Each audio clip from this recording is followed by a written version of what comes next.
ó lóun ò ní ìgbà mo ní kò sí mo ní mi ìdẹ̀ ní mi kí n mú 500 naira wá mo ní bo mo ti fẹ́ rí mo ti bá fún 500 naira kí ló fẹ́ ṣẹlẹ̀ wọ́n á fún mi 200 mo jẹ́ mo ti fojú kan 500 naira kan yìí ó ní ó dáa kí n mú 1000 wá tó bá wo pọ́ọ̀sì tó bá 500 naira ń bẹ̀ bóyá mo rí he ibi tí mo ní pè ní 500 ni màá wá ní 1000 ibi tí mò ń lọ ní pé ẹjọ́ nítorí Ọlọ́run mi ò dẹ̀ mọ àwọn tá a lè gbé wá nípa olówó dé yìí so dáàdì yẹn wọ́n bá mi sọ̀rọ̀ pé àwọn á bá mi make sure pé bóyá mo lè réèyàn kan gbé wá láti bíi 2 weeks ní dáàdì yẹn ti ń bá mi sọ̀rọ̀ pé mi ìdẹ̀jọ́ kí n bá wọn gbé NEPA wá mo ní dáàdì fẹ́ kó bá mi kí n gbé wọn wá kán ní kán lọ jáná lé mi wọ́n bá bú sẹ́rìn wọ́n ní àwọn ìbéèrè wà nínú àwọn especially àwọn táwọn ń gbọ́ kí láti ṣe táwọn fẹ́ bá ṣẹ̀mẹ̀ pé orúkọ tó ń jẹ́ IBD whatever tó ń jẹ́ yẹn NEPA tá a mọ̀ wọ́n sí yẹn ó sì borí orúkọ yẹn bọ́ọ̀mù náà lọ bọ́ọ̀ paná sí up NEPA làwọn èèyàn máa sọ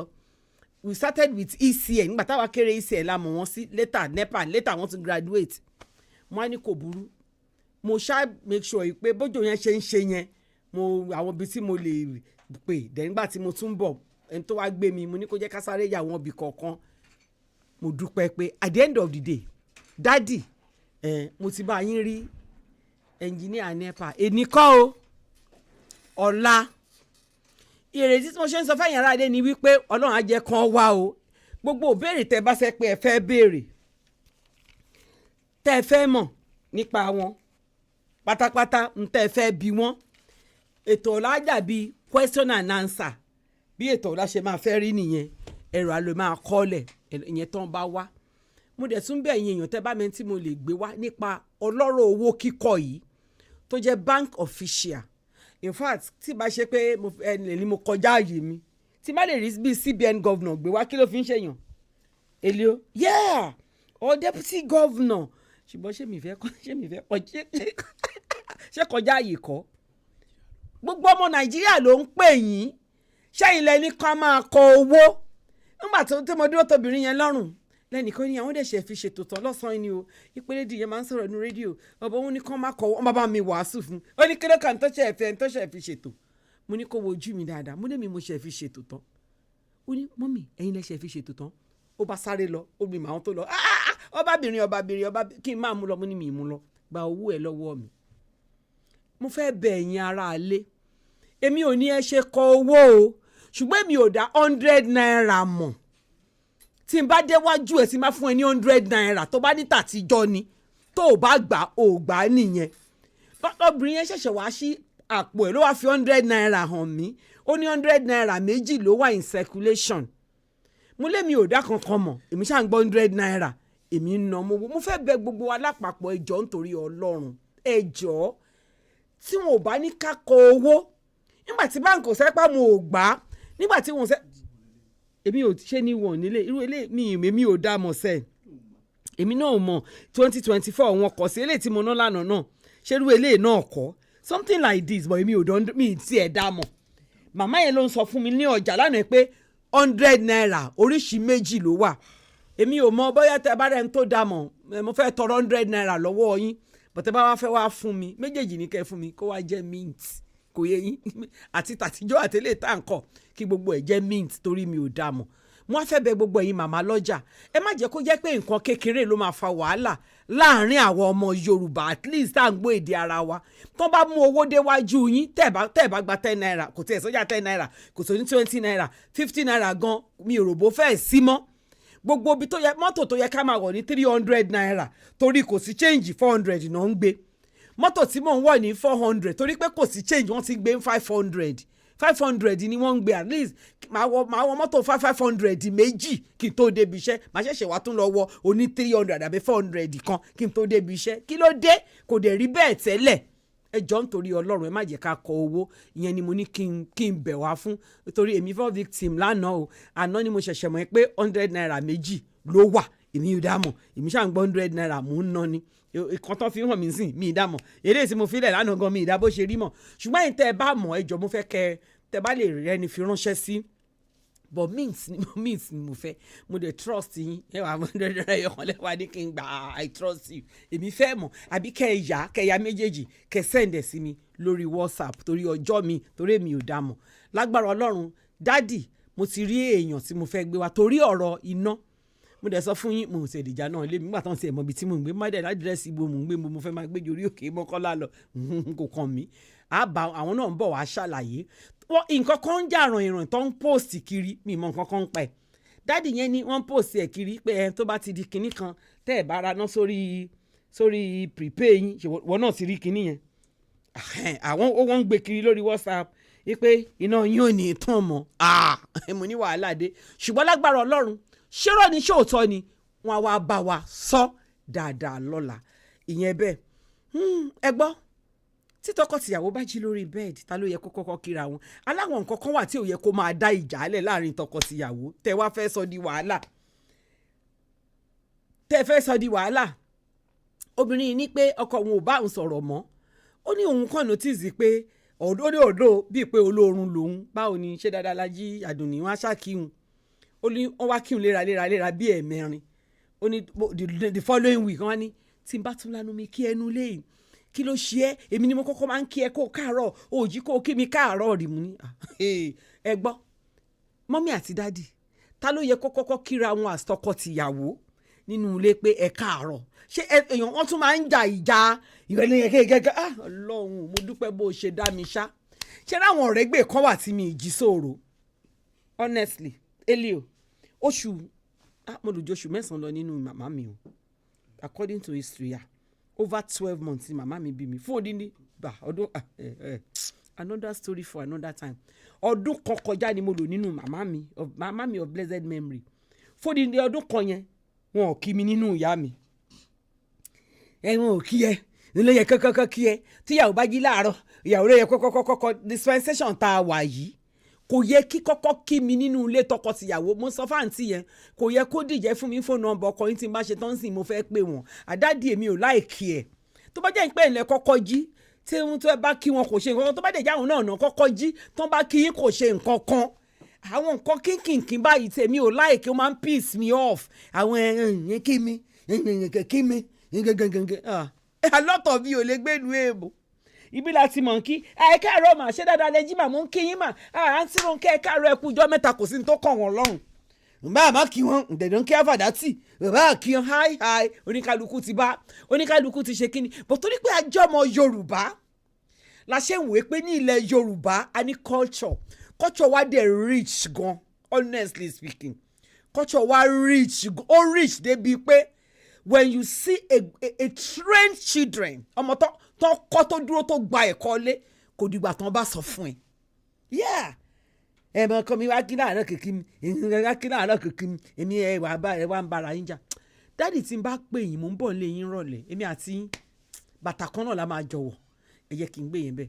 Ẹ̀yin ará ilé èmi fẹ́ dé ojúde lọ́hùn tí n bá wá dé máa fún yín ní orí ọ̀fẹ́ ẹ̀yin bíi 4 sí 5. Ìwọ tó bá dẹ̀ ti rẹ́dì tó fẹ́ ra tíkẹ́ẹ̀tì àmàlà mẹ́ẹ̀bọ̀dé Èlíjà látọ̀jọ́ àti Elizabeth láti Mọ́níyà ẹ má bọ̀dá láti pè wọlé tẹ bá mẹ́pẹ́ ìnira tẹ́ ẹ bá ra tíkẹ́ẹ̀tì lọ́wọ́ mi ẹ má bọ̀dá láti pè wọlé. Ìwọ tó bá fẹ́ ra tíkẹ́ẹ̀tì ní kò pè ẹ lò tó bá ti nǹkan tí mo fẹ́ gbọ́ ni mo fẹ́ ra tíkẹ́ẹ̀tì 9 ẹ lò ni mo ti máa dá yín náà ẹ wò mí mo ń bọ̀ Mọ́níyà next week ẹ júwe ọ̀dọ̀ yín fún mi bọ̀dé Èlíjà lágbára Ọlọ́run bí mo ṣe máa dọ́dọ̀ yín máa tètè kú òǹlé láàárọ̀ mo ń kó tíkẹ́ẹ̀tì bò mo fẹ́ já máa tó sórí tray ẹ wá ra ntẹ́ntẹ́ tíkẹ́ẹ̀tì àmàlàrè kí ló ń pẹ́ lẹ́rìí nígbà tí mi ti ta by now ó dẹ̀ yẹ kí n ti ta tán ṣe pé àwọn village ìrọ̀lẹ́ pa máa ta tíkẹ́ẹ̀tì mi tán. ẹ yára lé mi padà bọ̀ ọmọ yín ọ̀rẹ́ yín olólùfẹ́ yín Olúwayẹmisí ẹ wò mí ní ọ̀nbù ọmọbìnrin rẹ̀ afẹ́fẹ́ ẹ má ìdìde kó ń bẹ̀ mò ń bọ̀ ẹ kú kalẹ̀.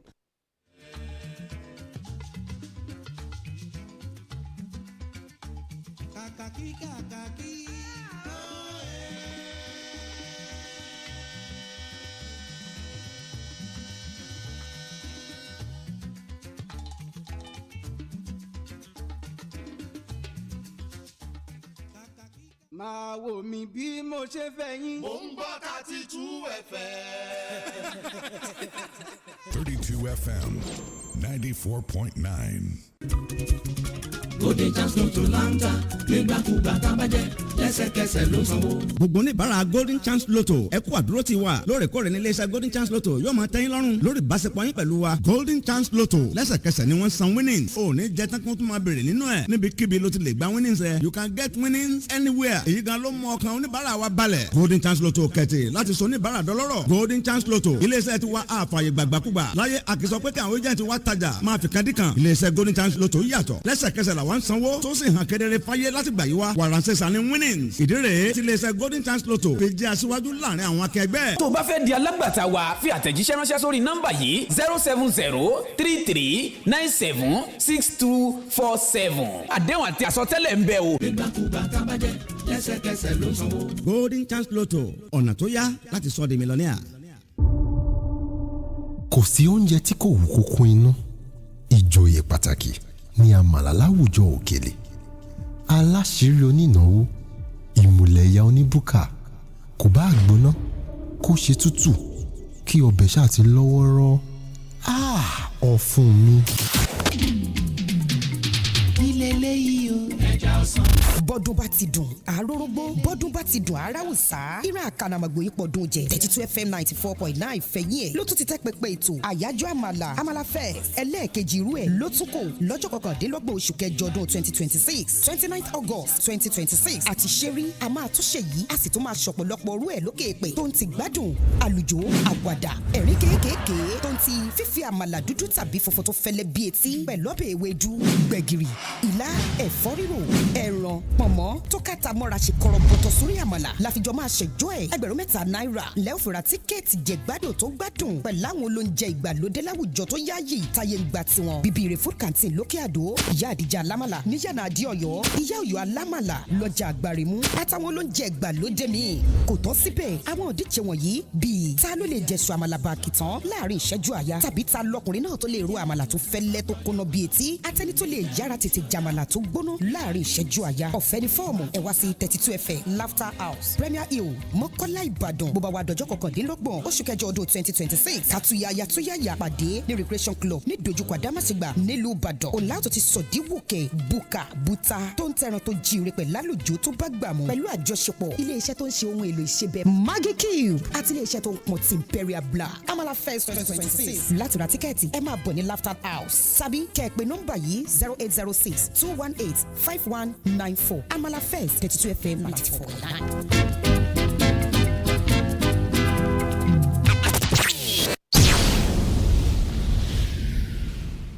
ẹ̀yin fans mi. It's okay. ẹ lọ sórí gbogbo ìkànnì ìbánidọ́rẹ̀ẹ́ ní 32 FM 949 fẹ̀yìn ẹ̀ àsáàpù. It's okay. gbogbo kọ́lékọ́lé àtàgbàlékọ́ ẹ̀ wá gbọ́n tí mo fẹ́ wí àlàyé tó wà nínú rẹ̀ ní kẹ́ ẹ bá ń fetí sí. torí pàlàyé inú rẹ̀ ní selọ́dà bíi abc. pàtàkì lílo òrùlé jẹ̀rá roofing system ló tí mo fẹ́ wí. òrùlé jẹ̀rá àdì tó jójúlówó kì í ti ṣá tàbí pàwọ̀dà. bẹ́ẹ̀ o lè gbọ́ ṣàrẹ̀ṣàrẹ̀ òjò lábẹ́ òrùlé jẹ̀rá àdì. bóòrùn ràn minimini lábẹ́ ilé tẹ́ bá fi òrùlé jẹ̀rá àdì bu ọmọ tutù. ó tún bu ẹwà òun yìí kọ́lé tí ó sì gbé yọ sóńbẹ̀. láti wá ra ojúlówó òrùlé jẹ̀rá àdì lẹ́dínwó pátápátá. Laola Mega Top Concept Limited lasojú àtàlágbàtà kan gbòógì lórílẹ̀‐èdè Nàìjíríà fún iléeṣẹ́ tó ń ṣe Gerard roofing system tó jẹ́ stone coated látòrílẹ̀‐èdè New Zealand tó wá pẹ̀lú warranty 50 ọdún gbáko lọ́ọ̀sẹ̀ nílò láti dààmú lọ sílùú Èkó mọ́. àwọn kọ́lékọ́lé àtàgbálẹ́kọ́ tí wọ́n mọ yìí ń dáradára ni wọ́n mú di trọ́ọ̀kì wọlé sí Laola Mega Top Concept Limited Adex Road Orogun Express òpópónà márosẹ̀ Ọ̀jọ́ nílùú Ìbàdàn ni wọ́n kalẹ̀ sí 08185481113.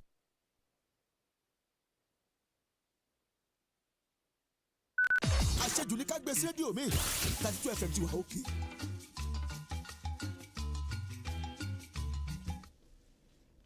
àwọn èèyàn ti ń pè mí ó dà ẹ jẹ́ kí n gbé ilé ìyá ó dẹ̀ ti re o ẹ ti tún mi pè ẹ̀yin aráalé kó tó di pé mò ń bá ètò lọ ìkan lára àwọn grandson mi èní olónìí gangan èní gangan èní ni birthday mò ń kí Joseph Rinu Faniyi ọmọ ọlọ́jọ́ òbí èní gangan ni birthday àwọn July ṣe wá pọ̀ báyìí pé mi máa ń fi pé bóyá June ló pọ̀ jù but July tèmi nìkan ní tó wà lọ́wọ́ mi mo kà á nígbà tí mo ń kà tó ń tó bíi 50 ni mi kà mọ́ Joseph Rinu Faniyi congratulations ó káre ọmọ mi àtàtà lágbára ọlọ́run wàá dàgbà wàá tó wa bẹ́ẹ̀ ni wàá jù wá lọ ọlọ́run tó wá fi ẹ́ ta ẹ́ lọ́rẹ fún àwọn màmá àti bàbá ẹ̀ ọlọ́run tó fún àwọn òbí ẹ̀ tó jẹ́ ọmọ lọ́wọ́ wọn ọlọ́run yẹn á gbàgbé ẹ̀ sí wọn lọ́wọ́ wàá gùn lẹ́mìí o wàá dẹ̀ rógòlò ó ṣe ọkọ mi happy birthday to you my dear Joseph Rinu Faniyi. hello. hello ma o. ẹ káàsán sà. Olúwayémíse ní láti ìpárayà fún. ẹ kú jọ́ mẹ́ta dáàdi a kú òjò ṣójò yẹn dọ́dọ̀ yín. kò gbọdọ̀ mọ́ dọ́dọ̀ wa. nǹkan tí mo bẹ ṣẹ̀mẹ́pẹ́ ẹ̀dá mi ló ṣójò yẹn dọ́dọ̀ yín ó dọ́dọ̀ wa dẹ́yìn gbà sí òjò yẹn dọ́dọ̀ yín níbo lẹ wà. níbo lẹ wà. mo wà ṣọ́ọ̀bù mi. kílẹ̀ níbo lẹ wà. ṣọ́ọ̀bù mo wà ṣọ́ọ̀bù mi wà. òjò ń rọ̀ ẹ́ lọ ṣọ́ọ̀bù ní píríọ̀dù yẹn nice ó yá ẹ bá mi sọ ntọ́ èmi ò expect yín ṣọ́ọ̀bù ní píríọ̀dù yẹn o bó màtàdé sílẹ̀ wà ní ṣọ́ọ̀bù kò sí problem ẹ bá mi dá sí ní tẹ́ fẹ́ dá sí. inú mi dùn pẹ̀lú ètò tẹ́rí ẹ̀ ṣe because èmi ni mo bring ètò yẹn níjẹrin. bẹ́ẹ̀ ni sà àmì ìṣèdè wa mọ̀. àti mo sọ fún yín pé owó àwọn ń kọ owó sí wa. òkè òótọ́ ni sábẹ́ pẹ́ nìkan sọ. èmi ni mo sọ inú mi wá dùn pé àti àwa náà tiẹ̀ lẹ́nu nínú ilé iṣẹ́ pàtìkù. dádì ẹ má sọ bẹ́ẹ̀ mọ́ sà ó dùn mí pé ẹ mọ gbogbo àwọn táwọn 32 FM ni kò sí nǹkan tẹ́ ẹ fi lọ̀ wá ẹ wò dádì mi ẹ jẹ́ n pa kí n má wé sí ẹ pa kí n má pa inú mi dùn gan. kò sí tẹ́ ẹ fi lọ̀ wá sà ní 32 FM tá a dìde sí o. àwọn ẹ̀ wá sọ wípé èmi ni chairman gbogbo àwọn dèdèrìn. chairman gbogbo àwọn dèdèrìn náà mọ̀ tó ń sọ̀rọ̀ nínú rédíò. kò sí tẹ́ àmì kò sí tẹ́ fi lọ wá sá o kò sí kò ń ṣàwà. bẹ́ẹ̀ tí ń sọ ọlọ́run jẹ́ máa rí sọ. àmì ọlọ́run ní gùn lẹ́nu yín. àmì ẹ ṣé sà. gbogbo àwọn ará àdúgbò wa ni mo kí yín o. ẹ ṣé o gbogbo ẹ̀yin ará àpárá mo kí yín o nǹkan tẹ́ ẹ bá fẹ́ ká ṣe tẹ́ ẹ bá ti fi lọ̀ wá ṣé mo kò sí iléeṣẹ́ tí wọ́n ti ní management àwọn aráàlú máa sọ nǹkan báyìí fún wa á wàá gbé kalẹ̀ ní ìyí tí ò ní pa iléeṣẹ́ lára ṣẹlẹ̀ lè tẹ́ wá sọ yẹn ṣe pé mo ló ó wá tún ṣẹlẹ̀ sí mi gan lánàá 100 naira pé méjì èmi ò dé dá kankan mọ̀ mi ò dé 100 naira kankan mọ̀ kò fẹ́ gbà lọ́wọ́ mi but nígbà tó yá ó padà gbà ṣe sà mo mọ̀ lóore sà. kò yẹ ká kọ owó àṣẹ bá máa kọ owó ńgbà tí ìjọba ò sẹ́ pé ká kọ́ báǹkì ló ní right láti sọ pé owó yìí o ẹ má kó wa mọ́. bẹ́ẹ̀ tí n bá wá sọ ní ìsìn àwọn náà ti ń gbọ́. ẹ ṣé dádì ẹjọ́ bómi mọ̀ bóyá máa ní líǹkì CBN governor or líǹkì deputy CBN governor bóyá ẹ máa mọ̀yàn ní CBN tí mo lè gbé wá tẹ́ bá ní líǹkì wọn sà. mo sọ fún yín pé chairman gbogbo àwọn dèdèrè ní mímbo ní ìdírí.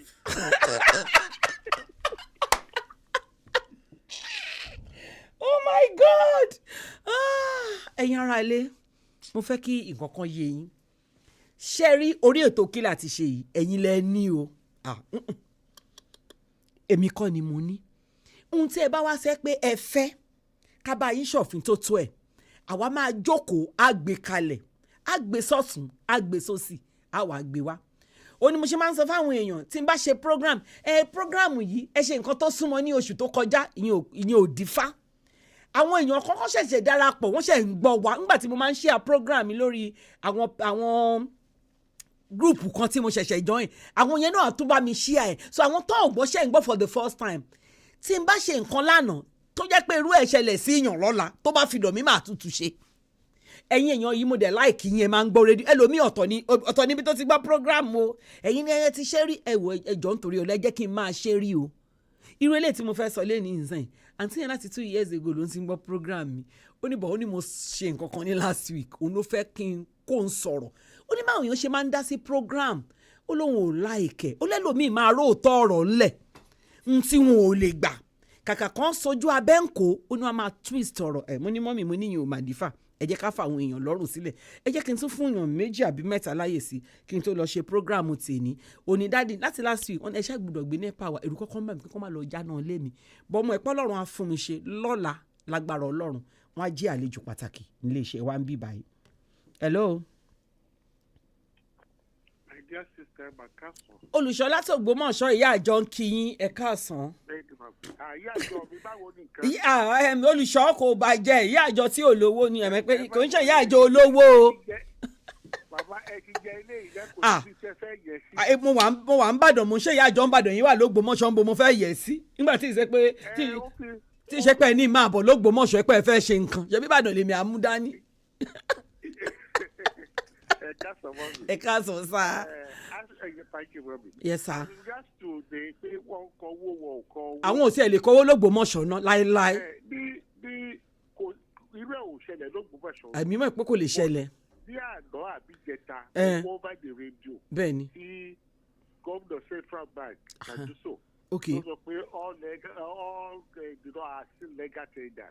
Okay. gbogbo àdúrà láti kọ owó wá di university láti kọ denomination kàbí kejì. ó ní ká má kọ́. ìyẹn lọ bẹ́yìn wọ́n ní ká má kọ́ wọ́n ní gbogbo ẹ̀ ló wà legal tender. ẹ ṣe ẹ jọ sà irú dádì irú central governor Central Bank yẹn any phone number wọn kẹ́ jẹ́ kí n pè wọ́n bóyá wọ́n lè wá bóyá mo lè gbé wọn wá fún program.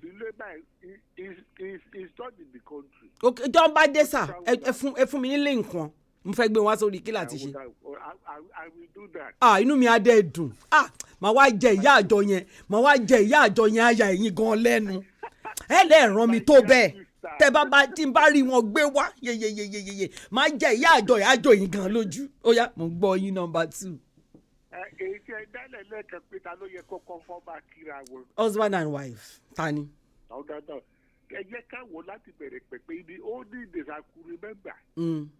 nígbà tá a wà kéékèèké ọmọ tọmọ bá ti jẹ́ ọmọ yóò kọ́kọ́ lọ kí bàbá ẹ̀. àní ẹ jẹ́ ká fa àwọn ọmọ ẹ yọ àwọn ọmọ kúrò lórí tébù yẹn. mo máa padà láti rí tẹ dáàbò. ok. ọbí bẹ́ẹ̀ ni ọkọ lọ lórí aya. mo mọ̀ pé ibi tí gbogbo ẹ̀yin ọkùnrin á sórí nìyẹn. ọmọ kí bàbá kò sí nǹkan tó burú nù pé kíyàwó kọ́kọ́ kí ọkọ. àbí kọ́kọ́ kíyàwó. ṣé dáadáa lẹ jí o ẹ kú iṣẹ́ àná o ẹ pẹ́ fún wa o bàbá ẹ̀ náà yóò wá ṣàdúrà fún gẹ́gẹ́ bí orí ọ̀fẹ́. obìnrin bíi wà sorry to say this kì í ṣe gbogbo obìnrin ẹ̀kọ́ lè ṣe pàtàkì bàbá mi. and you don't preach equal right in marriage. to be sincere ebi orí kan tó burú pé kó mìíràn sáàdì wa ẹ káàárọ̀. tí mi bá tí ì jí nǹkan tí mi bá tí ì jí tó jẹ́ ló kọ́kọ́ jí kí ló rọ́ǹgì tó bá kọ́kọ́ kí mi. màmá tẹ́ ẹ bá tí ì jí ìyẹn yàtọ̀ o tẹ́ ẹ bá tí ì jí ìyẹn yàtọ̀ pọ̀ tẹ́ ẹ bá ti jí tẹ́ ẹ bá wá wo dáàdì pé kí dáàdì kọ́kọ́ kí yí. tí bá jí tí mo daṣọ borí pé mi tí ì jí tí mo pretend. ló máa wò yí rẹ ni. kájọ máa gbóra wa.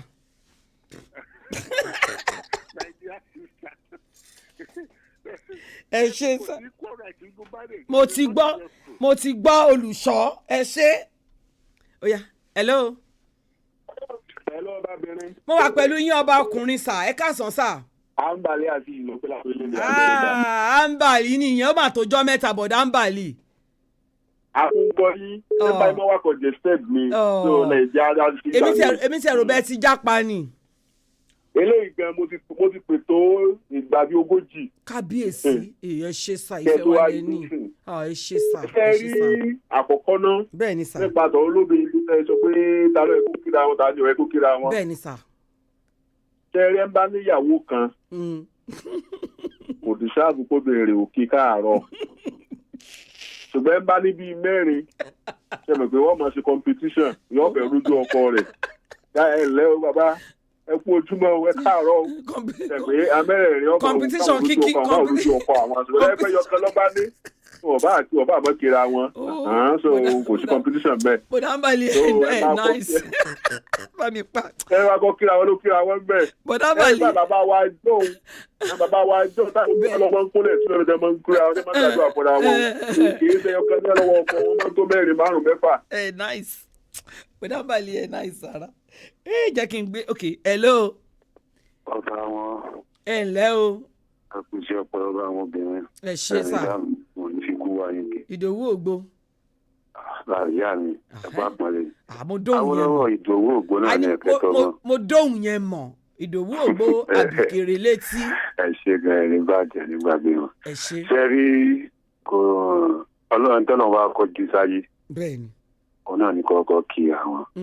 àwọn obìnrin pẹ̀lú tẹ̀yìn bá dun obìnrin inú dáadáa ìrìn tí ìsọfún jóde máa jí kí ẹ̀rín láwọn. tẹ dùnú lánàá lálẹ́ àná mọ́júmọ́ ni wọ́n ní ọkọ̀ sọ pé gbálẹ̀ mi ó ṣe àná pẹ̀lú àdúrà nbó la tún já sí. ẹ̀dá wọn sàánú ìyá abẹ́lé máa kí wa dáadáa. hello. ẹ káàsán. ẹ bá mi dá sí. kí lẹ rí sà. ẹ dá sí mẹ́ta ṣé báyìí ni. yes sir. nípa tolówódé. bẹ́ẹ̀ ni sà.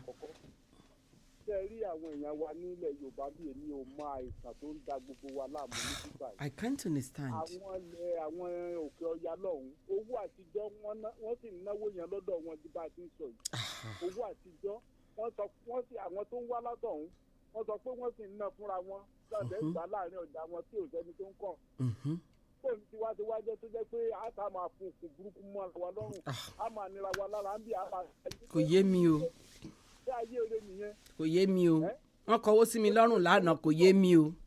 ṣíṣe sọ fáwọn ò pàṣẹ pé kẹ́nìbọ̀dì máa kọ owó fáwọn sọ fáwọn ò gba owó wọ́n sì ròyìn yẹn lánàá yìí pé àwọn ò ní kẹ́ni kankan kọ owó. a ní mo ti rí 50 naira gbẹ̀yìn ní ìsìn ó ti pẹ́ mo rí 50 naira lọ́wọ́ èèyàn kan jẹta mo fẹ́ lè tọrọ ẹ pé kó fún mi. ṣé ẹ àdánwò tán fi bá wa lórí ọ̀rọ̀ níjọ́ kan ti mú 50 kọ́bọ̀ nóòtì àti 1 naira nóòtì kan ti kó kúrò ńlẹ̀. honestly. ìgbà tá a náwó yẹn kò sí wàhálà rú eléyìí.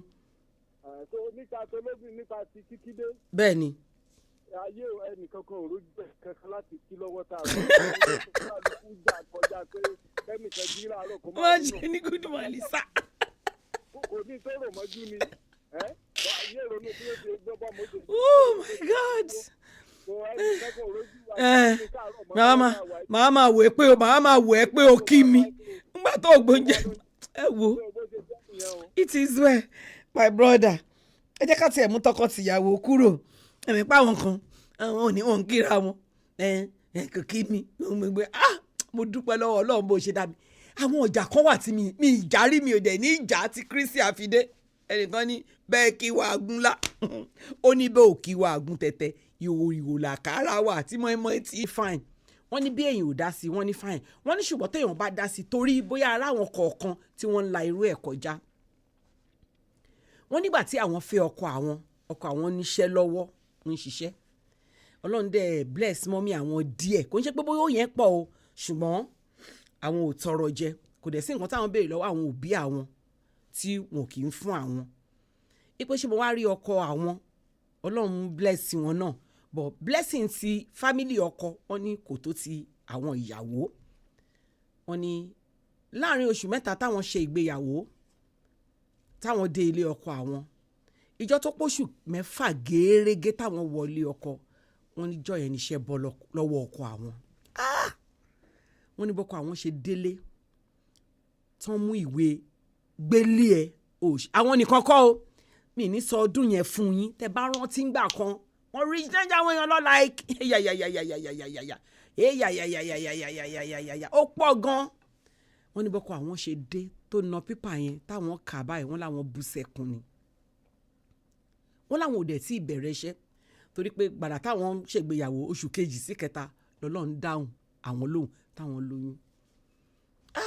àwọn á ní èèmọ̀ kí leléyìí àwọn á lọ sọ fún màmá àwọn màmí wàhálà ti dé o iṣẹ́ ti bọ́ lọ́wọ́ ọkọ mi o wọ́n ló ká màmá àwọn lára wọ́n ní màmá àwọn wa sọ fún àwọn pé tírú ìṣẹ̀lẹ̀ báyìí bá ṣẹlẹ̀ ẹ̀yin méjèèjì ẹ sì kéré ẹ má bànújẹ́ àwọn Ọlọ́run á tún fún àwọn ní ọ̀nà àbáyọ wọ́n ní bí ọkọ àwọn ṣe mistake nìyẹn ló bá lọ sọ fún màmá ẹ̀ pé màmí mo ṣègbéyàwó táì ṣègbéyàwó iṣẹ́ bọ́ lọ́wọ́ òun wọ́n ní bó ṣe di wọ́n ní kálọ́kọ̀ àwọn fáwọn ní lẹ́tà yẹn lọ́jọ́ Thursday àwọn sọ fún mọ́mí àwọn encourage àwọn pé káwọn má worry pé gbogbo n táwọn bá need torí condition ẹ̀ bá ní kó máa múra kó máa ṣe bẹ́ẹ̀ tó ń lọ síbi iṣẹ́ ṣọ́ọ̀bù ló pọ̀ yìí ṣọ́ọ̀bù 3 làjá pọ̀ kan wo nǹkan tó wù ẹ́ tà nínú ṣọ́ọ̀bù kó múra bí ìgbà tó bá ń lọ ibi iṣẹ́ kó lọ mú páàtì yẹn kó máa tà á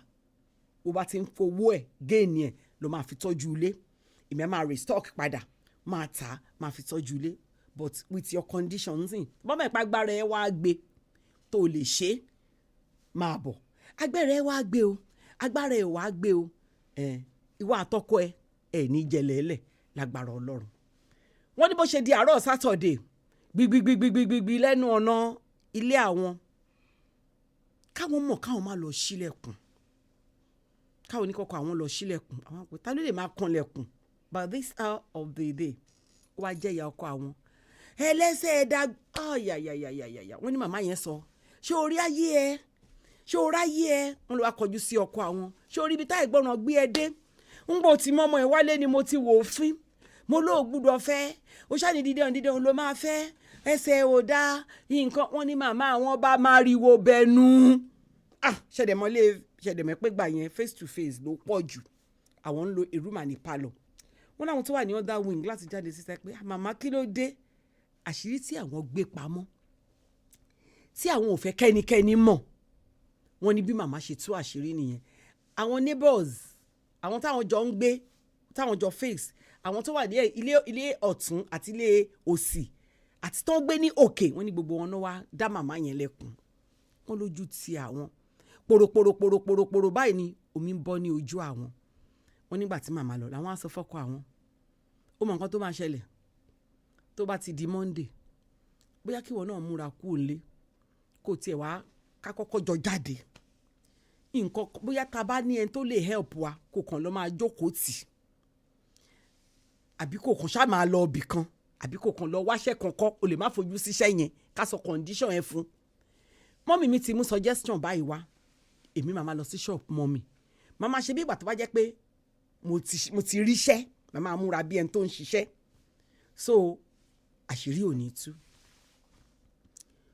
wọ́n ní ọkọ àwọn ní òun ò lè lọ́ọ̀bì kankan o kàkà kó òun á máa lọ́dọ̀ mọ́mì títí òun àǹtí yẹn ní àwọn ṣàbẹ̀rẹ̀ sí ní lọ́dọ̀ mọ́mì tàwọn àwọn mówó wálé wọ́n ní kò pẹ́ owó ilé àwọn due òun á sọ fọ́kọ pé kó má wọ́rì àwọn á sanwó ilé ọkọ tí wọ́n á lọ sọ fún màmá ẹ̀ pé àmà tí rògùn báyìí kò má owó ilé mà ti due wọ́n ní párá tí ọkọ àwọn máa dáhùn wá mú yàrá kan ṣé bí bàbá rẹ ti kú gbogbo léèrè èmi àtàbúrò ẹnìkan la wà nílé wá mú yàrá kan náà àwọn náà pé àkómá rí pé ìyàwó òun ó ti ń bá màmá ẹ̀ ṣiṣẹ́ so ìyàwó òun náà máa sanwó ilé ó níbi ọkọ wọn ṣe fojọ́ sókè tó fojú gbà nígbà tí wọn fi àgbo kínní kan rọ ẹ mìfẹ́ dárúkọ olórúkọ ẹ máa ń òwe tá máa ń pa tá máa ń fi orúkọ èèyàn pòwe pé òyìn mo dẹ̀ lọ́rẹ̀ẹ́ kan tó ń jẹ́ orúkọ yẹn mi wà ní dárúkọ yẹn ẹ jẹ́ kí n pe orúkọ yẹn mọ́ ara mi nígbà táwọn fàgbọ́ yẹ mi sí rọ kí ló ṣe é ìyàwó ẹ máa sanwó ilé orí burúkú nìyẹn ọkọ ló yẹ kó sanwó inú ilé tóun àti ìyàwó ẹ jọ ń gbé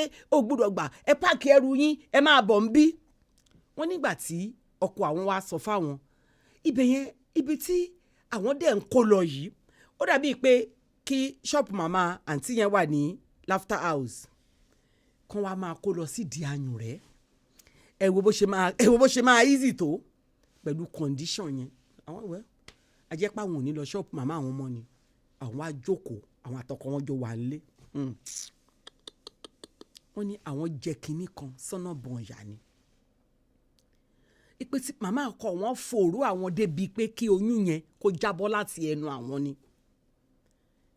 ipe àwọn wá rù àwọn wá ṣẹ́ funfun pé njọ́ kan kò sí oúnjẹ táwọn fẹ́ jẹ ìyọkọ àwọn dẹ̀ ló ń jẹ ńlé ó dẹ̀ ṣẹ́jú sí ọkọ àwọn ọ̀hún rí tọkọ àwọn wọnú yàrá àyà ẹ̀ tó lọ jẹun mọ̀ dẹ̀ fóun ló ń jẹ òun bá jáde òun bá lọ bá ara ilé kejì òun wá lọ ya owó lọ́wọ́ òun wá wá sọ́dọ̀ màmá òun rí un báyìí màmá òun bẹ̀rẹ̀ sí ní sunkún ni kí ló dé má parẹ́ ẹ̀ nà án màmá ẹ̀ wá ní pé ó dáa kò burú màmá òun wá fún un lóríṣiríṣi nǹkan bá padà sílé kò pẹ́ àwọn wá bímọ màmá ẹ̀ bá bẹ̀rẹ̀ màmá ọkọ àwọn bá bẹ̀rẹ̀ màmá yẹn ò bá wọn wẹ ọmọ ó ní màmá tó bí wọn ò gbúdọ̀ wá pé ilé tó ń kọ́ ṣé bí kí màmá ẹ̀ jókòó ṣé bó oníyàn ọkọ àwọn làwọn wẹ ọmọ àwọn ṣàmọ àwọn ṣà ń ṣe gbogbo ẹ̀ lóríṣiríṣi ibi tí mò ń lọ rèé o wọ́n nígbà tí ọmọ pé 40 days àwọn ra mú ẹrù àwọn lóní kéékèèké àwọn bá gba ọ̀dọ̀ màmá àwọn lọ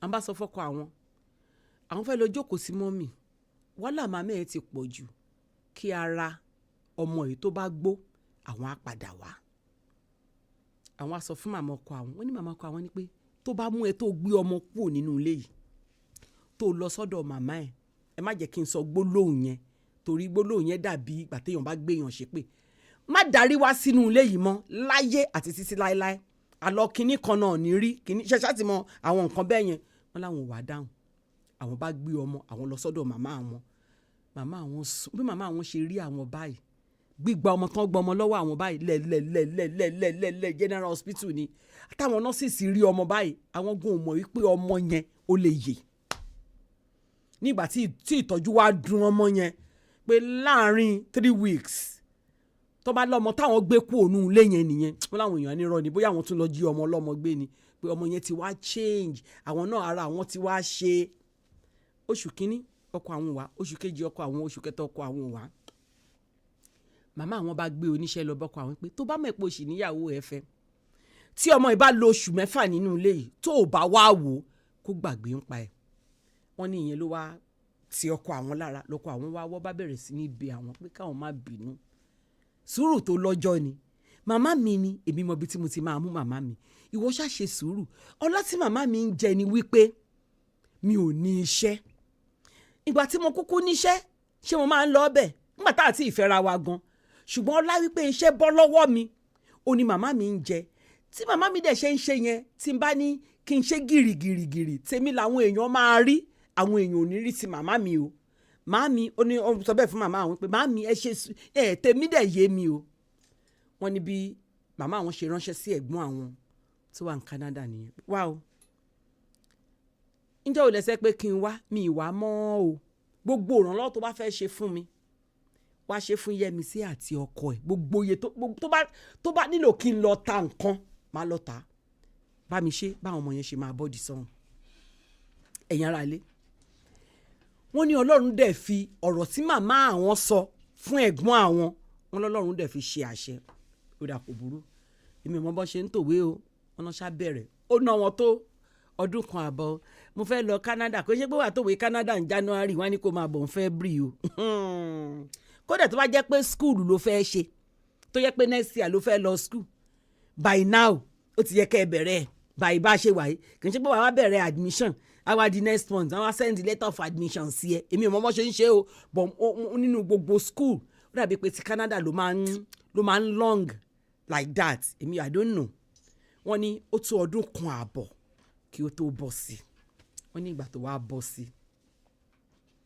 ọmọ àwọn òlọ́lé ọkọ màmá ọkọ yẹn mọ́ o àwọn nǹkan tó jẹ́ valuables àwọn ti lọ kó but ọkọ àwọn á wá á padà lọ sọ́dọ̀ màmá ẹ̀ wọ́n nígbà tí ó wá bọ́ sí táwọn wá ń lọ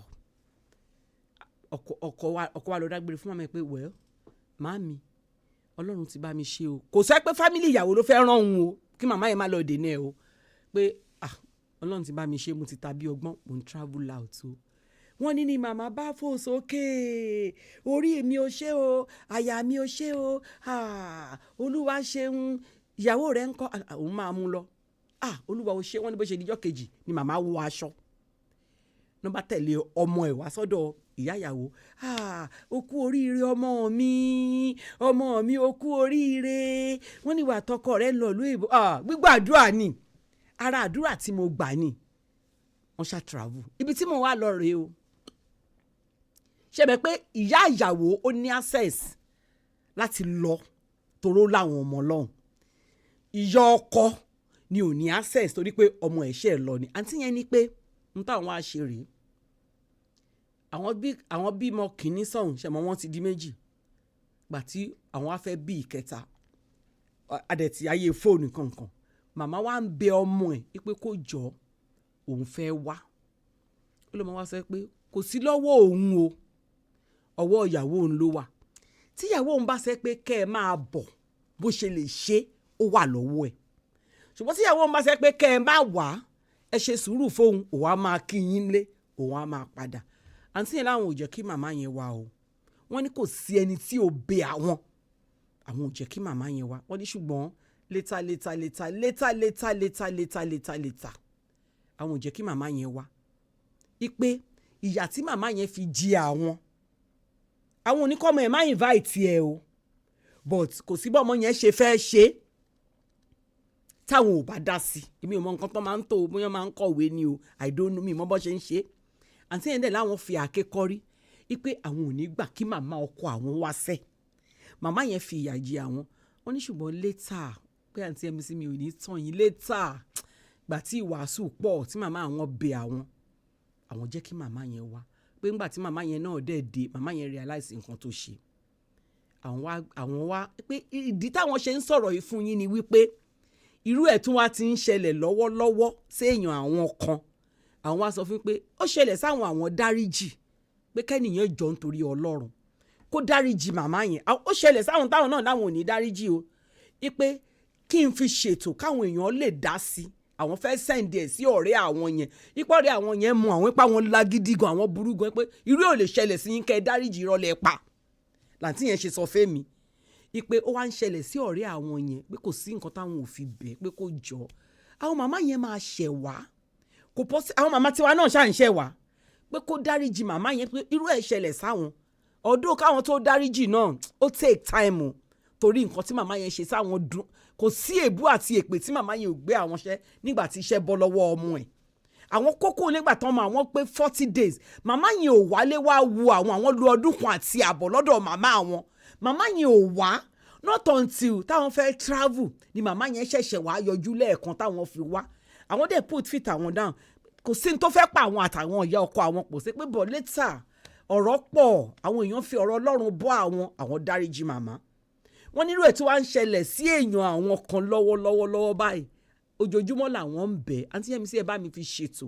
káwọn èèyàn dá sí mo fẹ́ sẹ́ǹdì fọ́nrán yẹn mo fẹ́ sẹ́ǹdì ẹ̀ sí ọ̀rẹ́ mi torí pé ibi tó wà kò lè ráyè gbọ́ kí là ti ṣe bọ̀ gbogbo nǹkan tẹ́ máa ń sẹ́ǹdì sórí platform àwọn máa ń sẹ́ǹdì ẹ̀ sí ó wá ní òkè tó bá jẹ́ pé lóòótọ́ fi ṣètò tó bá jẹ́ pé lóòótọ́ ni ó dáríjì yọ ọkọ ẹ̀ tó parọ́ ó yá fi ṣètò káwọn èèyàn bá òun dá sí ẹgbẹ́ ẹ̀yin ara lé ṣe rí ìdáríjì ṣe pàtàkì téèyàn bá ro dídùn fún akọra kọjá egun àwọn kan ti ṣẹ̀ wá ní ẹ̀ṣẹ̀ kan tí ẹ̀ṣẹ̀ yẹn mú omi bọ́ lójú wa tá a ti make up mind wa ipe a ò ní dáríjì ṣùgbọ́n bíbélì wípé ìdáríjì wà ní ọwọ́ Ọlọ́run no matter àti nǹkan téèyàn bá ṣe ẹ́ tó bá ṣe fún ẹ ìwọ kan gbà wípé is one of those things káwa yarí kirikiri pé mi ò ní dáríjì yẹn lójú tèmi o kò kí ṣe nǹkan tó dáa ẹ̀yin ará ilé mo fẹ́ kẹ́ ẹ bá mi dá sí dáadáa ẹ̀mẹ́pẹ́ àṣekan náà njọ́ kan láti Canada tọ́lọ̀ ń gbà fún wa ẹ jẹ́ ká jọ dá sí dáadáa kí arábìnrin kó dáríjì màmá ọkọ yẹn owó wà lọ́wọ́ wọn tọkọ ẹ̀ bá fẹ́ ní kí màmá ẹ̀ wá owó wà lọ àǹtí yẹn lówó wà lọ́wọ́ wọn ṣùgbọ́n ìyàwó yẹn ń yarí sẹ́ láyé tó bá mú màmá ẹ̀ wọ bí máa make sure pé àtiwọ́ àtìyẹ́ ẹ̀ padà sí Naija ṣẹ̀dẹ̀mọkùnrin náà ń yẹn a lè ṣagídí èmi à ń ṣe ìbílẹ̀ tí lè máa ń ṣagídí òtún bẹ́ẹ̀ wẹ́wẹ́ ọkọ lórí aya ẹ̀ bá ṣe ìbílẹ̀ apá yín ti ràn án o kò ràn án lọ́hùn yẹn o àwọn ògbẹ́sẹ̀ ràn án yẹn o èmi ti ṣe ojú òpó sílẹ̀ ta ló wà lójúde lọ́hùn pẹ̀lú mi. hello. hello ma. mo wà pẹ̀lú yín Elijah kọ́ yẹn. bẹ́ẹ̀ ni ma. tíkẹ́ẹ̀tì mi lè fẹ́ rà. fẹ́rí ọ̀rọ̀ mi ló ń tin mí ni. ọ̀bẹ́jọ́ ẹ̀dá sí mò ń bọ̀ mọ́ níyà. kò sí wàhálà màmá rí sí mímú níyà. ok. fẹ́rí mo kọ́ fẹ́ bá tọkọtìyàwó yẹn dúpẹ́ pípé ìfẹ́ wà láàrin àwọn méjèèjì. bẹ́ẹ̀ ni. mo bá wọn dúpẹ́ gidigidi wọ́n á bá ìyàwó yẹn náà dúpẹ́ pé Ọlọ́run padà dá láre. exactly. ó sì ní family tó dáa. kó wá rò ó kó fún ọkọ ẹ̀ láàyè kó jẹ́ kó wá. ìyá ọkọ ẹ̀ tí ẹ ní. náà ni ìyá ọgbìn náà mo ń sọ. kó fún wọn láàyè. kó fún láàyè. kó gbàgbé ẹ̀ gbàgbé ẹ̀ ẹ ṣe jàre gbàgbé ẹ̀ kó tá ní ahọ́n àtẹnugan ń ṣẹra wọn kò sẹ́ni tí ò ní ṣẹ̀yàn bọ̀ gbàgbé hello. ẹ ṣe sà orúkọ yín àti tẹ̀ tí ń bá mi sọ̀rọ̀ sà. ọ̀gbẹ́ni adéjàre mi láti ojú ọ̀nà pátá. ẹ bá mi dá sí i.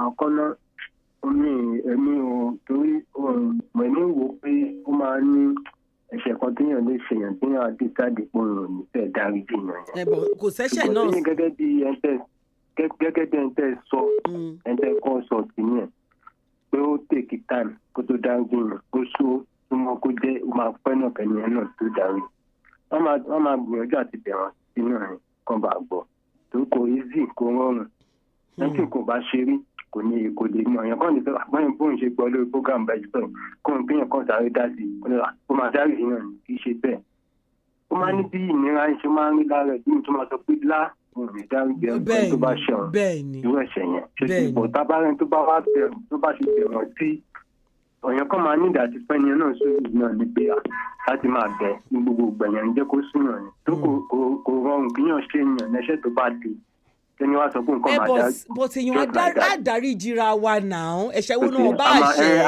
a máa dárí jira wa bẹ́ẹ̀ nílò tó ṣùgbọ́n ó máa ń tèkì táì kíkọ́ ṣe àwọn ìṣe pẹ́pẹ́ kan pé ní àwọn kan gbà bí nǹkan fojú fò ẹ ṣe sà torí èrò tó wà nínú ẹ̀ṣẹ̀ wo ló le jù tí a kan Jésù mọ́ kí ni Jésù ṣe tán fi kàn mọ́gi ṣùgbọ́n ó ní bàbá dáríjì wọn nítorí tí wọn kò mọ ohun tí wọ́n ń ṣe àwọn géńdé ọkùnrin ò mọ ohun tó ń ṣe ìṣòsíìsì.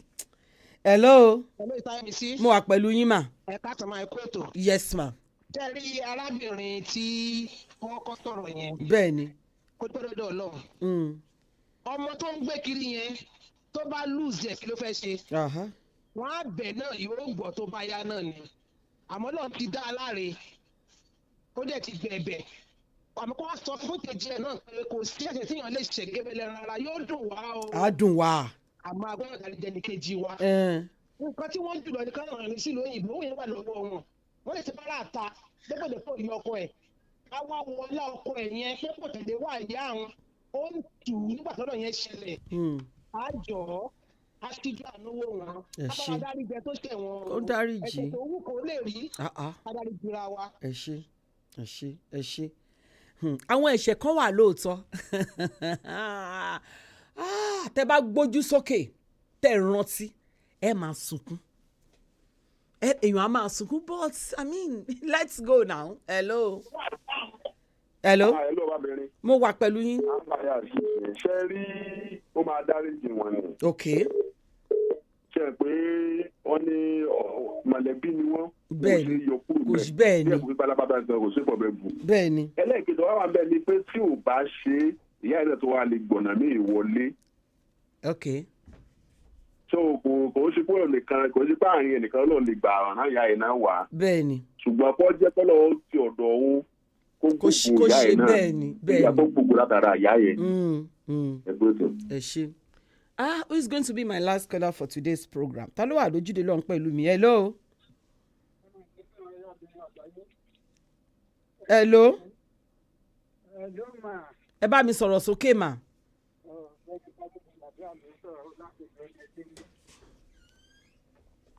Last caller, hello.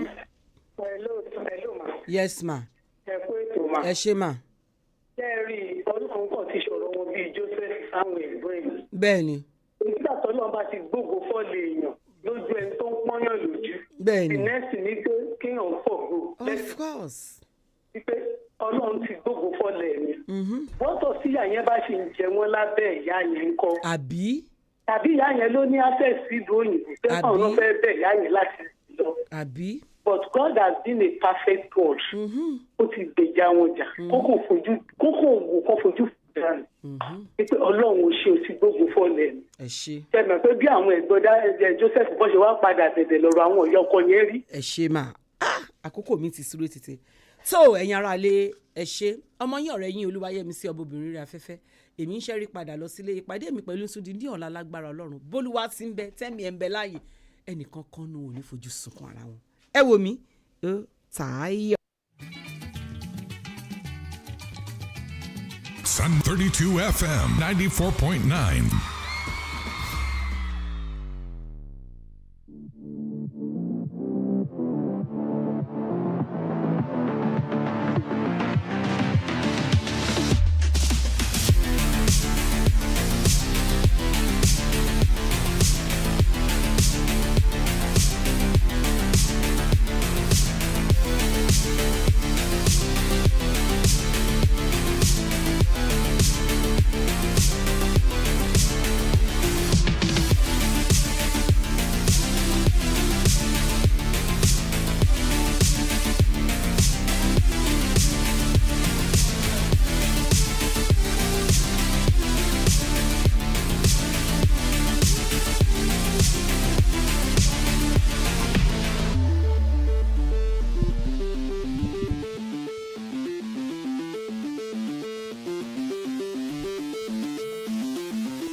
right, a great afternoon to everyone who has joined us on today's edition of the program Scoreboard Reloaded, right on 32 FM 94.9.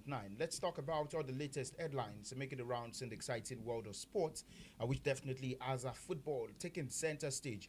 And when I say football, it's all about the transfers between club sides, and also managers are making move from one national team to the other, and then one club side to the other. While I talk about managers, there's one manager also where definitely you tell that he has been fined for what happened with his club side last season, especially in the time for the playoffs. You know, where you do the work and then at the latter stages of that your assignment, you faltered or you were found wanting for one thing or the other. Well, that's the case of Southampton Football Club, where of course they actually missed their position or their slot to be back into the top flight of English football. But their manager also has been a recipient of the fine that has been charged to the club side and also to its member of staff. For William Saliba, the man who actually went to the ground in that game against the La Rochelle of Spain in the semi-finals of the FIFA Men's World Cup, there definitely is an update concerning the French international, where of course he said to me that a few months at the start of the 2026-2027 football season. And outside that, we talk about the interesting world of transfer. As so many people find it strange, as Leeds United, they are looking to sign that the man who was actually thought to have actually come into Manchester City as the number one choice shortstopper last season, but it happened to be the second choice goalkeeper for Manchester City last season. His name is James Trafford, who definitely was part of the English side that went to the FIFA Men's World Cup. Leeds United are looking to find their way around the English international. And outside that, there is one big story post the FIFA Men's World Cup. Folarin Balogun is the name. I remember myself, Peter Dolakwa, and Sheyi were here last week saying this conversation is over surrounding the name of Folarin Balogun, the US president, that's Donald Trump, the FIFA president, Giannis Infantino, and also the United States of America. But lo and behold, we talk about the Norwegian Football Association. There definitely is a statement out, and they are looking to take on a formal complaint as regards the issues surrounding Folarin Balogun. We'll Commonwealth Games to talk about that. Are set to begin later today. Team Nigeria definitely are there, and then we expect our star athletes to perform. So Oluwatobiloba, of course, tops the list. Koinsola Ajayi also is in contention there, and then we talk about Ese Brume.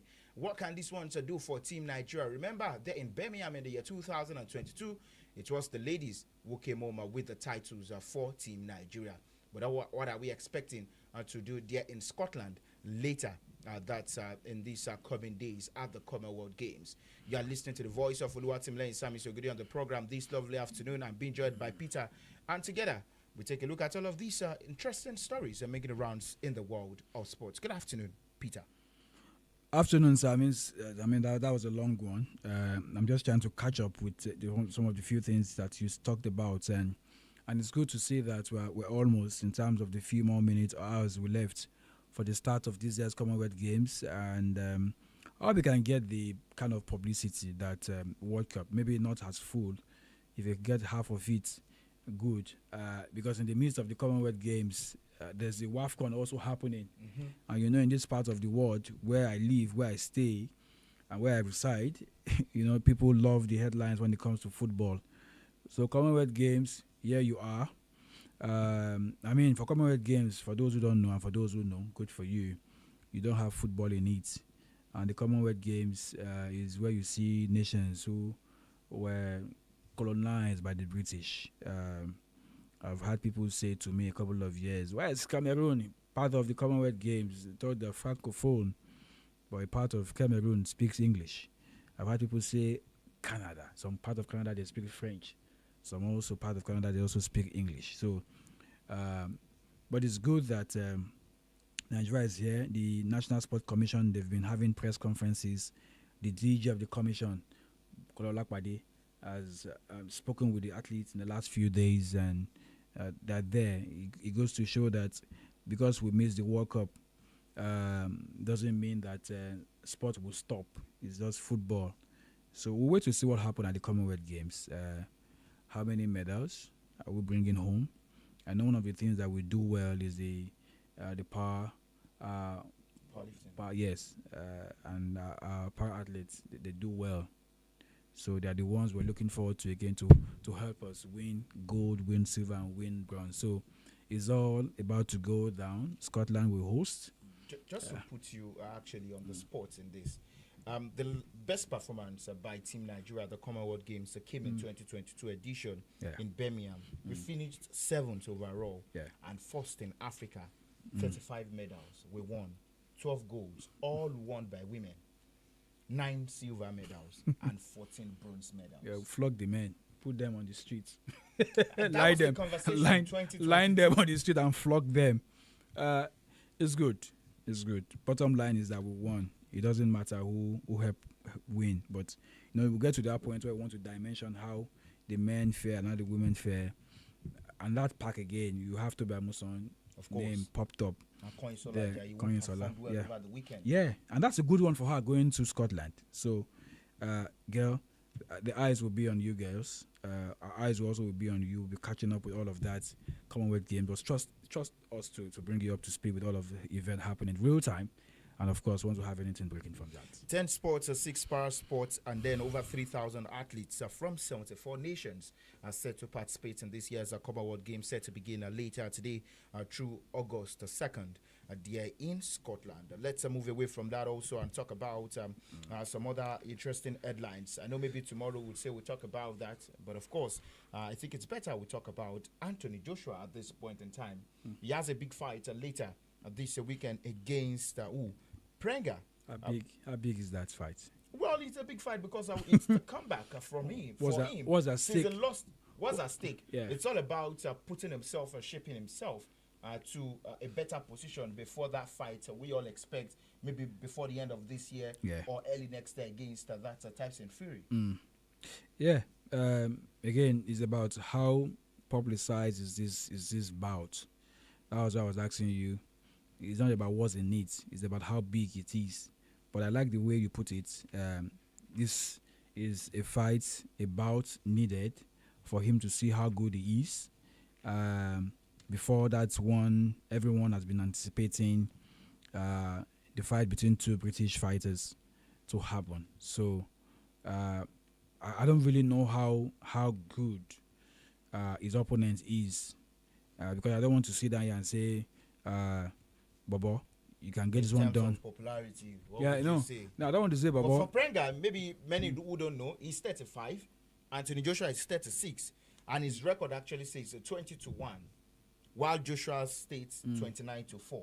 And remember, of those 4 defeats, 2 have come from the hands of the Ukrainian. The other thing you didn't mention about his opponent is he has never held the world title. Yes. So that's the advantage Joshua had. So I was talking about him and said, I don't want to sit down here and say, Bobo, you can go win this in 5 rounds, in 3 rounds. I don't want to do that. So every round matters. Fitness also matters. Joshua, don't forget, the last time maybe we were here talking about him, the way we're doing now was what happened to him in Nigeria a couple of months back. So it's a fight that if he gets to win, he might just be having that moment where he wants to dedicate the win to his friends that lost their life. So I'm watching to see. I don't want to put too much analysis or put too much emphasis on the fight. Thank you for telling me this, Samis. Maybe that's one of the things I'll put down for the weekend and see how Joshua goes about this. All right, for Joshua in his last fight, you tell that the only defeat he has suffered was to the hands of Dubois, who defeated him, who knocked him out rather in round 5 of that encounter. But aside from that, he defeated Jake Paul, Ngannou, Wallin, and Linus, while Christian Prenga's last you said Ngannou? Yes. That's the Cameroonian-born French. Yeah, but okay. From Ghana. Yeah. You know, he drifted into... It's UFC. Yes, he drifted into boxing. No, you know, he defeated... He had a match against Fury, against Tyson Fury. So he felt like, he can't do this. Okay. But you know what Joshua did? Good. Just a second round knockout. Good for him. Good for him. But for Christian Prenga, like I was saying, his last 5 bouts has actually coming at victories from him. Knockouts, round 1, round 2, and also that's round 5. That's how it is for Christian Prenga. But of course, I think we still need to talk about that in a subsequent program just before that fight. But Nigeria promoter Ezekiel Adamu is looking to bring Chris Eubank Jr. to Africa to fight in December. Do we have a ground that can actually host such a bout? Wow. But we actually look forward to that. Let's quickly join our partners, the BBC, to take a listen to what they have for us from the world of football. It's the BBC Premier League update. And when we come back, we'll talk about a bit of transfer as well as other headlines to make it around in the world of football. They'll stay with us. Premier League update from the home of Premier League football. Hello, I'm Conor O'Grady at the BBC Sports Centre. The Liverpool boss, Andoni Iraola, says they need to strengthen a few key areas in the transfer market ahead of the new Premier League season. Liverpool have begun a pre-season tour of the United States. They've already signed Jeremy Jacquet and Victor Munoz, but they've also lost Mohamed Salah, Andy Robertson and Ibrahima Konaté. Meanwhile, Hugo Ekitike, Conor Bradley and Giovanni Leone are sidelined through injury. It's difficult to say a number when the market is open, and you have to be always open to new options to improve the squad. And there are obvious situations that we know that we need to sign players. Where winger, for example, no, we definitely need to sign a winger. But there are other situations that we will have to analyze. Elsewhere, the new Tottenham signing Mateus Fernandes says he scored the best goal of his career within 3 minutes of his Spurs debut in a pre-season friendly. The Portugal midfielder hit a first-time volley from range into the top corner during a 1-0 win over English third-tier side MK Dons. Well, Fernandes signed from relegated West Ham for a fee totalling around $113 million and played alongside another new signing, Sandro Tonali, in the Spurs midfield. Well, Tottenham's pre-season continues in New Zealand on Sunday with a friendly against A-League side Auckland. And newly promoted Hull City have signed defender Matt Targett from Newcastle United on a free transfer. The 30-year-old left-back says it was a no-brainer to join the Tigers. Hull will be the fourth different Premier League side that Targett has represented, following spells at Southampton, Aston Villa and Newcastle. He's Hull's third new signing since their return to the top flight, following the additions of Ecuadorian midfielder Oscar Zambrano and former England goalkeeper Jack Butland. For more football news from the BBC, go to bbc.com/football.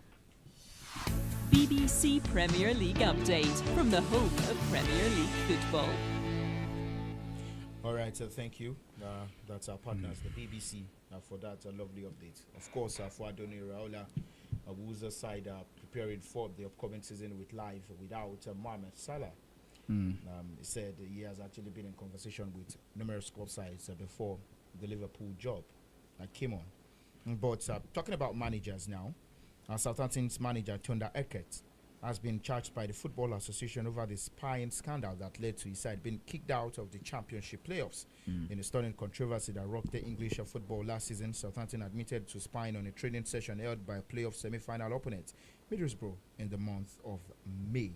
And Middlesbrough replaced Southampton in the finals and were beaten by Hull City. And the financial cost to Southampton was huge, with promotion to the Premier League worth an estimated £200 million. And that's $267 million. But this is the case for him. Thunder Eckert has been charged with 3 breaches of FA Rule E31 in relation to misconduct between December 2025 and May 2026. This is not something to be seen in football. Why spy on your opponents? And to say that he spied, he was caught, and he was replaced. Well, Samis, yeah, I mean, it says everything. It says it haven't, but you have seen one now. You know, it is I'm trying to look for the word to use. These are things that you should not be doing. I don't want to believe that there's some managers who also go this route just to spy on the opponent. If you do it, you'll be caught. And we saw that at the Olympics in the women's game. Yeah, and this is not the first time that the German did it. It has cost Middlesbrough a place in the final. It cost them a place in the final of the Championship playoff. And maybe the fans would have thought they had a go in that final. So sad that this is happening to a club side that has tested Premier League football before. A club side that way back were playing in the UEFA Cup final when they had 𝐃𝐈𝐒, Mark Viduka, Gareth Southgate as the head coach then, and they lost that final to Sevilla. So it's a fight for them. They'll have point deduction. You'll be fine. And that might. I was even thinking when this happened last season that Borough will sack him, but it looks like he's going to stay on for the championship again this season. But we'll just wait to see how the club side and him will want to respond to these charges, and if there will be some financial penalty added to it. But this is not the kind of thing you want to see in football, and it's good that this is not lying low. But let me also weigh in. You mentioned Mo Salah, and I'm really shocked that we're hitting the tail end of the month, if not getting to that point where next week Thursday, I mean, the month is almost over, and it looks like there's no club yet talking about signing Mo Salah. I thought that after the World Cup, a week plus, after they were exited from the World Cup, not after the World Cup now, after Egypt were sent packing, that after a week, we should be talking about signs of Mo Salah having a new club, and there's not even a sign. There's not even a clue at all. Samis, I just tried to check the last few minutes just to see maybe, and nothing. As we speak, nothing. No club is interested. I know no club in the Premier League will want to do that because he will not even dare it to see if he wants to talk to anyone. So all is playing out now. Wait to see. That's where my eyes is now. And for Liverpool, a replacement, Brady Bacola. You see the name they've been mentioned in Liverpool in some discussion, but it's PSG again. Are they willing to sell? 𝐂𝐐EH𝐿 might be on his way to Liverpool Football Club, or he's going to Paris Saint-Germain from Monaco. So, Samis, I'm watching Mo Salah. Where will he play football in the coming days? Well, you can be a part of the conversation. Do well to call us into the studio 09062000, 94909062000, and 949. And just as speaking about players and managers, well, the news broke out this morning that Leeds United are interested in signing James Trafford, who moved from Burnley to Manchester City last season. And then this is the case for that Leeds United. They let go of Dalo to Manchester United, of course, age 35. Liam Mehier, age 26, joined Arsenal. And the only man left as the goalkeeping option for Leeds United is Lucas Perry, who moved from Lyon last season to join Leeds United. He's 28 years old. And let me say to you that French goalkeeper is not the one you want to call. Does he have it? He does. But Leeds, with what they did last season under Daniel Farke, got to the semi-final of the FA Cup. I mean, got results in some notable grounds in the Premier League. They were not struggling with 4 or 5 games to wrap up the league. Maybe they were candidates from pundit to go down back to the championship. They survive it, and now that's the biggest hurdle. Now, the next hurdle will now be how you want to maintain it. Or let me say, maintaining it is the biggest hurdle, not even staying top. So the point now is, can Leeds have another good season? Mid-table will be good enough, and they need a solid goalkeeper to help them do that. They have the funds. £40 million was what Trafford moved from Burnley to City, and City never knew that Donnarumma would be free at that point in time. Maybe if they would have stayed and not stayed with what they had then, because then they also lost a couple of goalkeepers. The American, who's in Nottingham Forest now, what's his name now? Ortega. Yes, he's a German now. It's a German. Ortega left.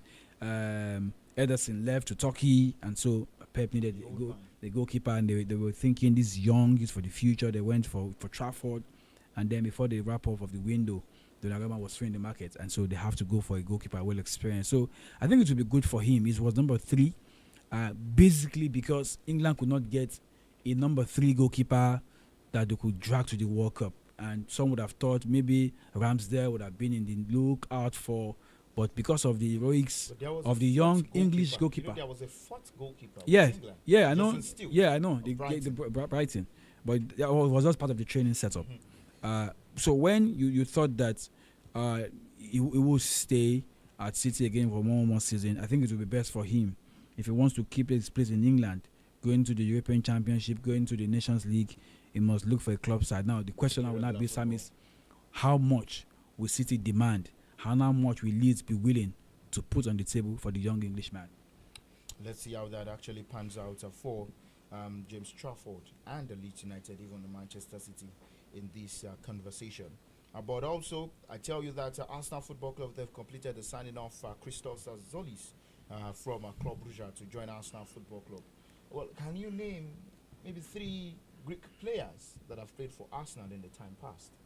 I know it's Mavropanos. Yeah, there's Socrates, Papalotoutlopoulos. I can't put that way. Those 2 were defenders, so now you have another one joining. So that's the 2 I know before this young boy. And for Club Brugge, not just him leaving, looks like Rafael Onyedika also might be on his way out of Club Brugge. Signed a guy from Club Brugge as well. Yeah, so I think it's a club side. There's a club side in Belgium, in Holland. There's a way they breed these guys.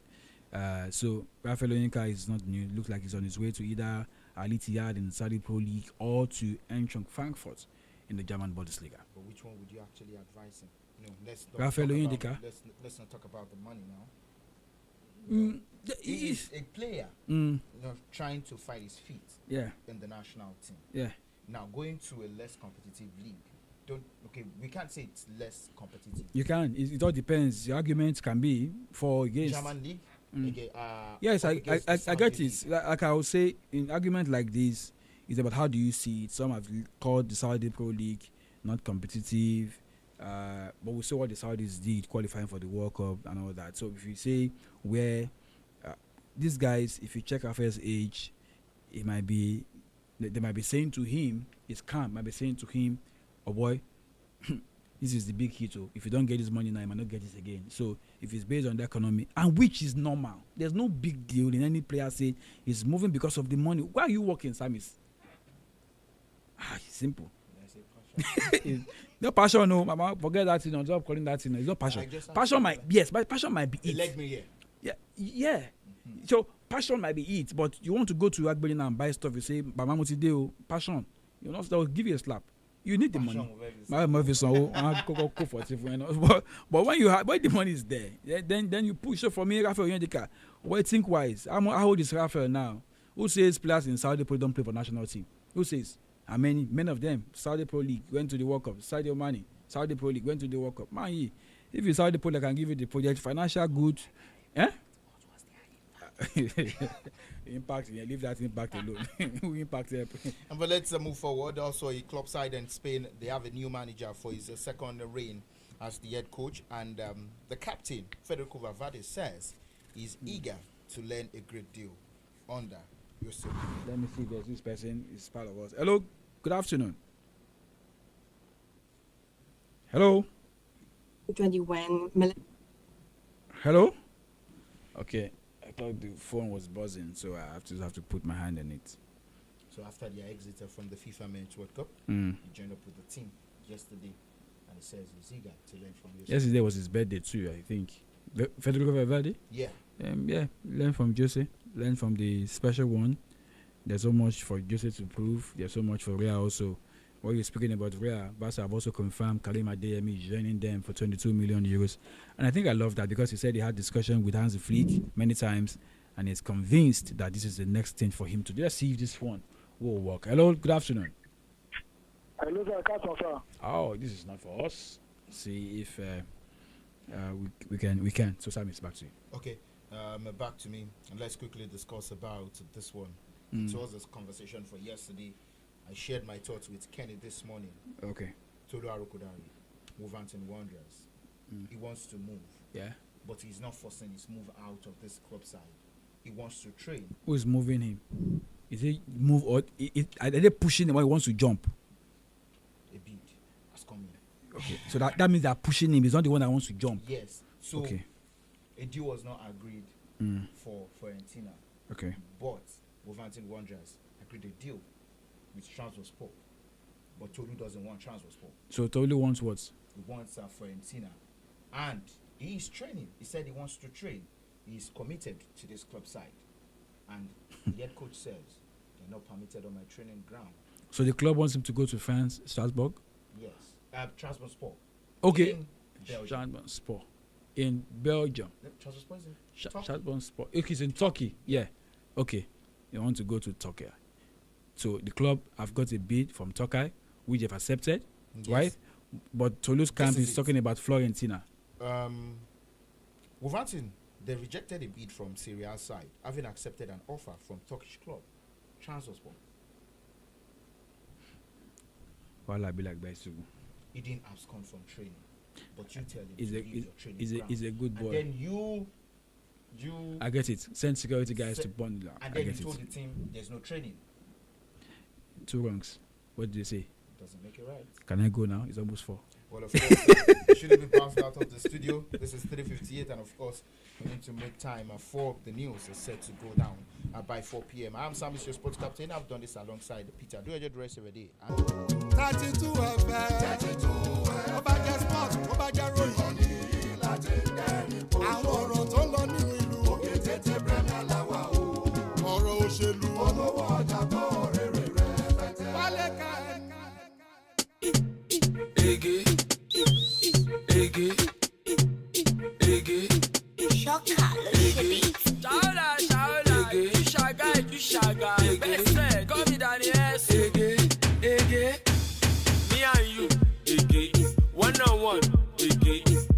Shaku, off the light, fún wọn ní leg over masheka, fún wọn ní leg over masheka, me and you, one-on-one, àwọn ọmọ wo bè, off the light, fún wọn ní leg over masheka, fún wọn ní leg over masheka. Wá wo Balotelli, pamutubu, ká máa fẹ́ gbẹ̀gbẹ̀rìn, kó wọlé kó fẹ́ gbẹ̀gbẹ̀rìn, mo ti ṣàṣẹ gbowó mo lè fẹ́ gbẹ̀gbẹ̀rìn.